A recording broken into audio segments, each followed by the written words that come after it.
আসসালামু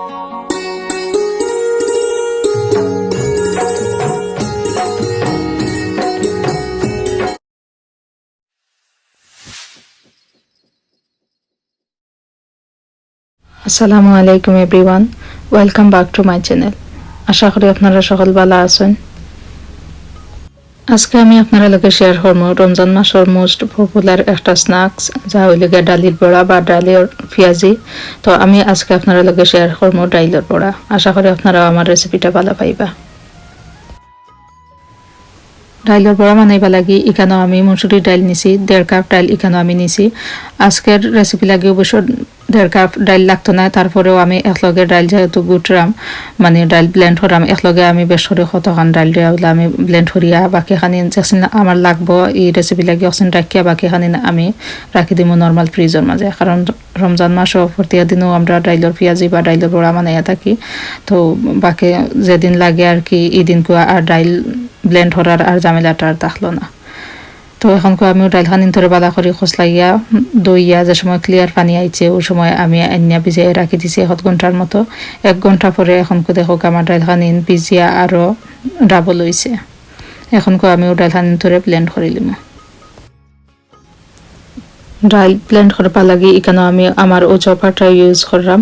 তো আমি এখানে 2বারে ব্লেন্ড করবো আর কি ডাইল। তো পয়লা যেসিন দিব একদিন ধরে আমি একটু নরম করি আর কি আমি ব্লেন্ড করবো। কিছু পানিও দিছি, তো কিছু পানি দেওয়ার কারণে একদিন একবারে নরম হয়ে যাব। আমি চাইলাম আমার ডাইল খানি একটু মানে পেস্ট লাগানো হইতো আর কি। তো আমি 2বারে করামের কারণে পয়লা বার যেসিন করবো একদিন ধরে একটু পেস্ট লাগান বানাইমো, আর বাদবার যেসিন করবো একদিন ধরে কিছু আস্তা ভাঙ্গা ওলা রাখবো আর কি, আধা ভাঙ্গা যেটা হয়। তো স্নাইন দেখতে পারা আপনারা আমার স্নাইন ধরে একবারে একটা পেস্ট লাখান আমি বানাইছি। এখন ও পেস্ট খানি ধরে আমি একটা কন্টেনারের মাঝে তুলিয়া রাখি দিব।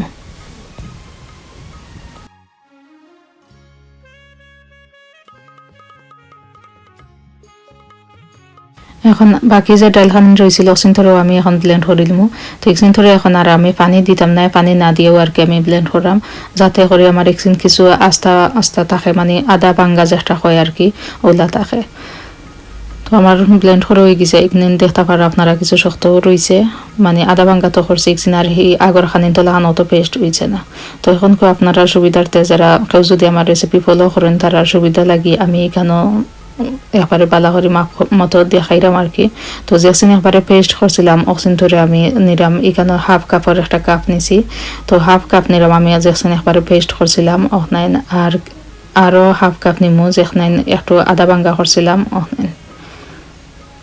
তো এখানে অল টোটাল আমার ব্লেন্ড করা বাদে 1 কাপ ডাইল নিছি। 1 কাপ ডাইলের আগে এখানে আমি 1 কাপের মতো পেঁয়াজ দিছি। ছোট 4 চামচে 1/2 চামচ জিরার গুঁড়া দিলাম। 1/4 চামচের মতো হলুদের গুঁড়া দিলাম। 1/2 চামচ লাল মরিচের গুঁড়া। ছোট 4 চামচে 1 চামচ কাঁচামরিচ কুচি করে কাটিয়ে দিছি। আর ধনিয়া পাতা দিলাম, ধনিয়া পাতা 3 টেবিল চামচের মতো দিছি। 1 টেবিল চামচ ময়দা দিলাম। 1 টেবিল চামচ রাইস ফ্লাওয়ার মানে চাউলের গুঁড়ি আর কি, একটু ক্রাঞ্চি হইতে করে। আর লবণ দিলাম আমার স্বাদ মতো, দিয়ে ওখানে ধরে একটু বালা করে মাখাইম। এখানে ছোট 4 চামচে 1/2 চামচের মতো আদা রসুনের পেস্ট দিছি, পয়লা দিতাম আমি বলে দিছিলাম। আর আদা রসুনের পেস্ট এটা অপশনাল, যদি আপনি বালা পাইনাতে না দিলেও হইব। আমার এই খাইখানি বেশি নরমও হইতো না, বেশি শক্ত হইতো না। আমি মাখাইতাম যে আপনারা দেখে আন্দাজ করতে পারবা অবশ্য কিলা হয়েছে আমার খাইখানি, মানে গুলা খানিন। তো ওখানে ধরে এখন আমি বাজি আনিমগি। তো আর বাকি যে ডাইল খানিন রয়েছিল আমার ওখানে ধরেও আমি একটা বক্সের মাঝে আর কি ওলা লিড লাগাইয়া বাদে আমি ফ্রিজের মাঝে নর্মাল ফ্রিজের মাঝে রাখি দিব, বাদে যেদিন লাগবো আমার আমি ইউজ করতাম পারবো। তো এখন আমি ডাইলের বড়া খানিন বাজবা লাগি একটা পানের মাঝে তেল নিছি, তেল নিয়ে ও বড়া খানিন এখন আর কি আমি বাজি লিমু।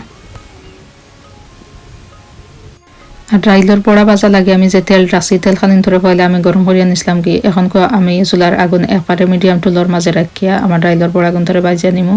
যদি তেল বেশি গরম থাকে তে ডাইলের বড়া দেওয়ার লগে লগে বারা বাজু কুক হয়ে যাব, মানে বারা বাজু বেশি জলদি বাজো হয়ে যাব আর ভিতরের বাজো খাঁচা থাকবো। তো ওটা লাগি মিডিয়াম ঠোলর মাঝে যদি চুলার আগুন থাকে এপারে ভিতরে থাকি বালা করে বাজিয়া হইব আর কি। তো ওলা করে করে আমি আমার সবখানি ডাইলের বড়ারে বাজিয়া নিমগে। এখন আমি উল্টাইয়া দিলাম ডাইলের বড়াখানি,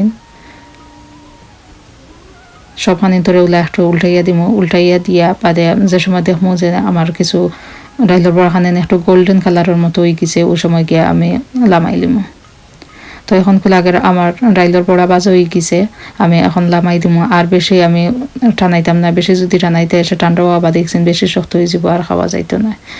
তো ওলা বাটে আমি ওলা টাইমে আমি লামাই লিমু। আপনারা যে লাভা লাফাই নলেও করবা। তো আমার কাছে লাগে ও যে টাইমে আমি লামাইছি অটো পারফেক্ট। এর চাইতে বেশি যদি আগে লামাইনতে হইয়া অতটা বেশি মসমস হইতো না, আর এর বাদে যদি লামাইনতে বেশি ক্রাঞ্চি হয়ে যাব। তো আমার ডাইলের বড়াখানি রেডি হয়ে গেছে। আমি একটা বড়া আপনারা একটু বাঙ্গিয়া দেখাইলাম কিলা হয়েছে।